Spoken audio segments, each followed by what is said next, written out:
Nós não estamos fazendo isso, nós estamos no espaço o tempo todo de Minkowski.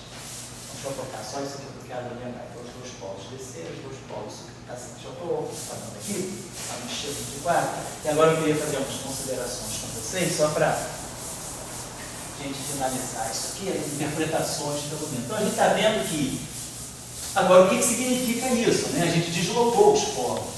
E aí, a gente deslocando os polos, será que isso vai resolver o meu problema? O meu problema é esse, é dar sentido ao campo calculado no instante de tempo x0 e na posição x, sabendo que eu estou integrando, né, as fontes, né? Estou integrando em dy0, d3y, a minha função de grid, e aí aqui é x0 menos y0, x menos y, e aqui as minhas fontes localizadas no instante y0 e na posição. O que eu estou imaginando é o seguinte, a minha situação é essa. Eu tenho aqui a minha fonte pode ser uma fonte estendida, caracterizada pelas coordenadas y0 e y. Então, aqui estão as fontes, essas fontes vão propagar uma dinâmica. Eu estou aqui nesse ponto x0, x, onde eu vou observar o campo. Então, esse campo aqui é o resultado que eu vou medir dessa distribuição de corrente que tem aqui. Claro que eu espero que eu vá observar o campo no instante x0, que é maior do que y0. Eu espero que a propagação, né, tenha um tempo finito, que esse instante aqui, x0, seja maior do que o y0, para respeitar a causalidade. Então, vamos olhar para essa expressão percebendo desse modo aí. Agora, vamos imaginar o seguinte. Deixa eu apagar. Então, vamos dizer assim, a representação que a gente tem que seguir é isso aqui. O problema que está em questão é isso. Eu quero medir o campo A, tendo a distribuição de correntes aqui. Vou integrar em todos os instantes aqui, em todas as posições aqui, que essa fonte pode ser uma fonte dinâmica. As correntes e as cargas podem estar em movimento aqui. Bom, vamos só pensar aqui o seguinte. Essa expressão aqui, então, nós já sabemos quem é. Isso aqui para nós é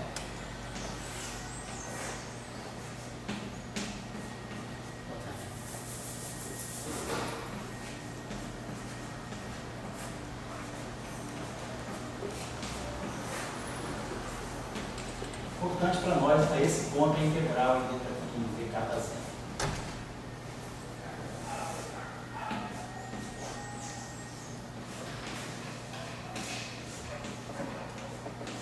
Vamos pegar primeiro esse caso aqui, vamos pegar ele, depois a gente vai falar do causal. Vamos pegar, por exemplo, esse caso aqui, os dois polos descem.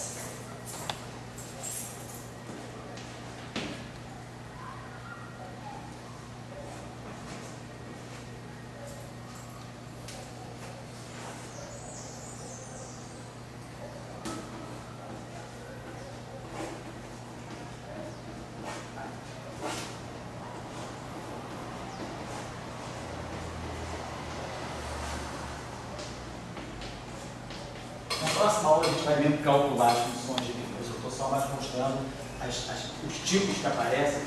Então vamos observar o seguinte. Nesse caso aqui, os dois polos foram deslocados para baixo.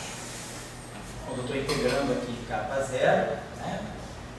Esse meu polo desceu e esse meu polo desceu.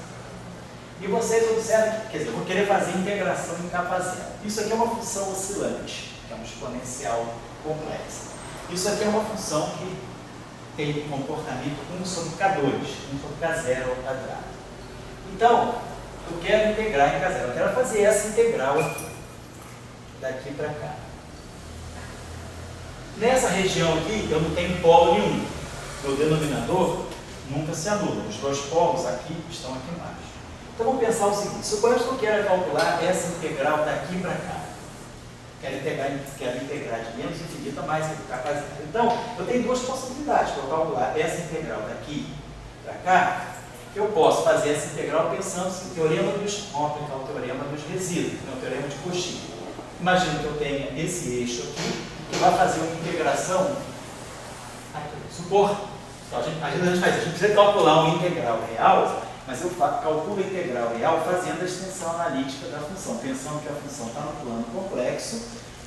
Por exemplo, essa integral que está aqui, mais essa integral que está aqui, integral um percurso fechado de uma função meromórfica, que é uma função que tem polo, ou uma função analítica, é 2πi vezes o somatório dos resíduos que estão dentro do plano de integração. Então, você, por exemplo, se eu integrar de menos infinito a mais infinito, meu capa zero, escolhendo esse percurso aqui, então eu estou fazendo essa integral em capa zero.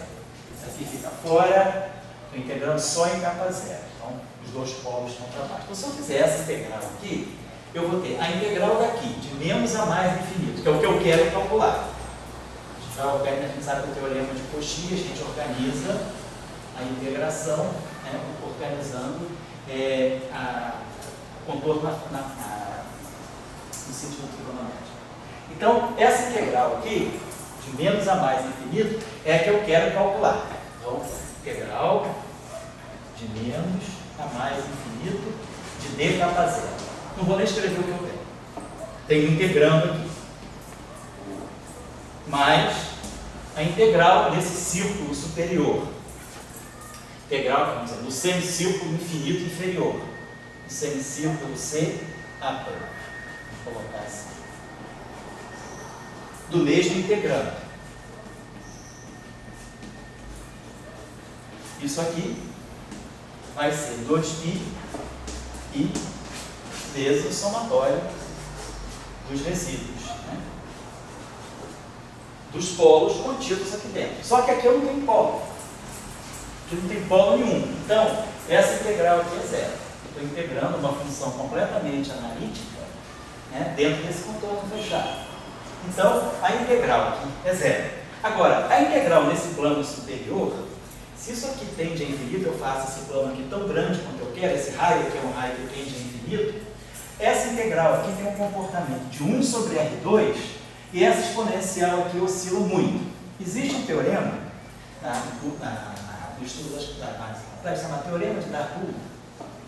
Esse teorema de Darboux, ele estabelece que a integral em dz de alguma coisa que depende de que cai 1 sobre z ao quadrado, que oscila, se esse raio tende a infinito, essa integral cai para zero. Então, pelo teorema de Darboux, a integral no plano, quer dizer, a integral de resíduo é zero, porque eu não tenho resíduo aqui dentro. Então, não tem resíduo nenhum aqui, não tem polo nenhum aqui dentro. Então, a soma dos resíduos é zero.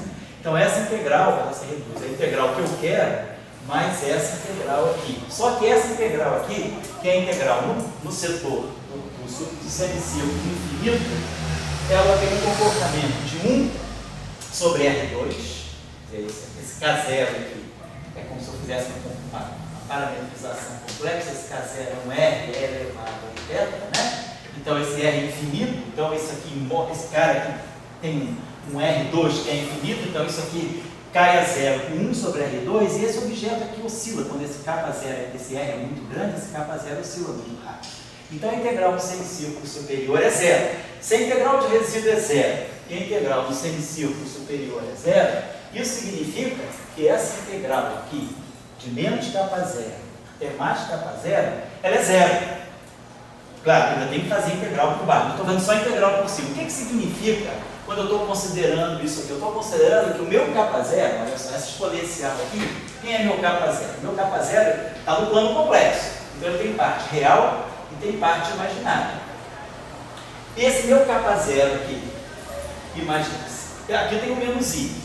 Então, se eu pegar esse K0 aqui, ele vai ser K0 real mais I vezes a parte imaginária do K0. Aqui eu tenho menos I mais I. Então, isso aqui dá 1. Então, eu estou produzindo aqui alguma coisa que vai ser a parte imaginária do K0 vezes x0 menos y0. Então, essa exponencial aqui fica positiva. Ó, menos I, o mais I dá 1. Nessa região superior, a parte imaginária do K0 é positiva. Isso aqui é positivo. Então, essa integral aqui, realmente, ó, se esse cara aqui eu estou dizendo que essa integral aqui é zero, se essa integral aqui é zero, então essa exponencial aqui está caindo para zero. Como isso aqui é positivo, grande, essa integral aqui só vai cair para zero se o x0 for menor do que o y0. Então, quer dizer, se x0 é menor do que y0, isso aqui fica negativo. Então, essa exponencial aqui, realmente, ela cai a zero. Porque aqui é menos i, aqui é mais i. Então, fica a parte imaginária. Mas a parte imaginária no eixo superior é positiva. Então, se essa integral é zero, é porque, necessariamente, esse x0 tem que ser menor do que y0 para que isso aqui seja negativo e essa exponencial realmente cai a zero. Porque isso é positivo, isso é negativo, isso é positivo e grande, isso aqui é negativo, essa exponencial cai a zero. Então, essa integral aqui que nós estamos calculando, esse caso aqui, ela tem a seguinte propriedade: ela é zero sempre que o x0 for menor do que o y0. x0 menor do que o y0, isso aqui fica negativo, isso aqui é grande, essa exponencial cai, realmente fica zero. Essa integral tem que ser zero, ela só vai ser zero se isso aqui convergir para baixo. Então, essa integral, quando eu fecho esse círculo aqui por cima, essa integral dá zero. Agora, fechar esse círculo por cima significa dizer que essa integral é zero para x0 menor do que y0. Agora, se x0 for maior do que y0, isso aqui é positivo. x0 maior do que y0, isso aqui é positivo. Então, para essa exponencial aqui também convergir, eu preciso que isso aqui convirja nesse círculo aqui, né? Agora, se eu fechar aqui por baixo, o que eu quero calcular essa integral. Eu quero que essa integral aqui seja essa mais a integral desse círculo. Só que agora essa integral não é mais zero. Se eu fechar o contorno por baixo, eu vou ter 2πi vezes somatório dos resíduos. Mas agora eu tenho um resíduo não trivial, eu tenho um polo não trivial aqui e um polo não trivial aqui. Então eu vou pegar o resíduo dessa função no primeiro polo, mais o resíduo dessa função no segundo polo. Vou fazer isso na próxima aula. O resíduo de um polo simples é muito simples, o resíduo vai ser 2 ômegas, mas a gente vai ver.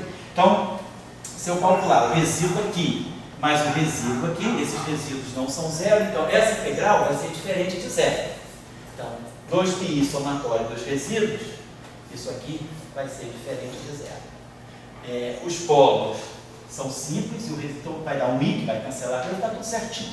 Mas o que eu quero dizer é que essa integral, agora, se eu fechar esse contorno por baixo, essa integral mais essa integral vai ser 2πi vezes a soma desses dois resíduos. E eu tenho resíduos não triviais, isso é diferente de zero. Então, essa integral agora não se cancela. Então, a integral aqui mais a integral aqui não é zero. Então, isso aqui já desaparece. Só que, na parte inferior, para que essa integral, naquele ramo de círculo infinito, convirja, como a parte imaginária do K0 é negativa aqui embaixo, então eu tenho assim, ó, i, mesma coisa, menos i, a parte imaginária do K0 aparece com mais i com menos i dá 1, então fica K0 imaginário, parte imaginária do K0, x0 menos y0. Agora, essa exponencial aqui, como o K0 tem parte imaginária negativa, ela só vai convergir se o x0 for maior do que o y0. Então, se x0 é maior do que o y0, essa exponencial para K0 grande tende a zero, e aí esse arco aqui, a integral em cima desse arco tende a zero, então a integral de menos a mais infinito de K0, que é o que eu quero calcular, vai ser simplesmente 2πi vezes a soma dos resíduos. Então, quer dizer, para calcular essa integral, o que eu fiz? Eu peguei essa integral mais essa parte aqui nesse arco, é 2πi somatório dos resíduos. Mas essa integral aqui é zero, sempre que o x0 for maior do que y0. E aí a integral de K0 é diferente de zero, ou seja, a função de Green é não nula e é finita. Então a função de Green aqui é diferente de zero, e se x0 for maior do que o y0. x0 maior do que o y0 é tudo que eu quero, porque eu quero que a resposta ao meu campo no instante t seja posterior à causa. Eu estou integrando em tempos y0, são os tempos da fonte. Eu quero que o campo sentido no instante de tempo x0 seja fisicamente razoável. Então, eu quero sentir um campo no instante x0 que é maior do que o campo y0 de emissão da fonte. Então, quando a fonte a fonte apareceu, foi colocada no instante y0, eu vou perceber o campo no instante x0 maior do que o y0. Então, essa função de Green, ela tem a boa característica, ela respeita a causalidade no sentido de que eu vou medir um campo num instante t que é maior do que um instante t da fonte. Então, o tempo da fonte mais o tempo de propagação me dá o tempo que eu vou observar meu campo. Então, essa função de Green aqui é a que nós chamamos de função de Green retardada. Retardada por isso, porque há um retardamento, né? O campo, eu vou medir o campo posteriormente, então vai retardar, o efeito não é. A fonte está lá e depois de um certo tempo é que eu vou sentir meu campo. Então, essas são as chamadas funções de Green retardadas, as funções que a gente chama de Lienard-Wicher, são os potenciais de Lienard-Wicher, que são os potenciais causais, em que a resposta que dá o campo é posterior à causa que gerou o campo. O efeito é posterior à causa. A causa é o tempo da fonte e o efeito é o tempo do campo. Então, deslocar os dois polos para baixo me deu essa propriedade. A integral a função de Green é zero quando x0 é menor que y0, ou seja, se esse tempo aqui é menor do que esse, se essa função de Green fosse diferente de zero, eu estaria vendo o campo num instante anterior ao tempo da fonte. E isso aí estaria violando a causalidade, que é o que vai justamente acontecer. Aqui é justamente o contrário. Os dois polos estão para cima e aí vai ser o horror. Vai ser justamente a função de Green vai ser diferente de zero quando x0 é maior do que o y0, e a função de Green vai ser zero quando o x0 for menor do que o y0. Ou seja, eu vou ter um campo não nulo, eu vou medir um campo no instante x que é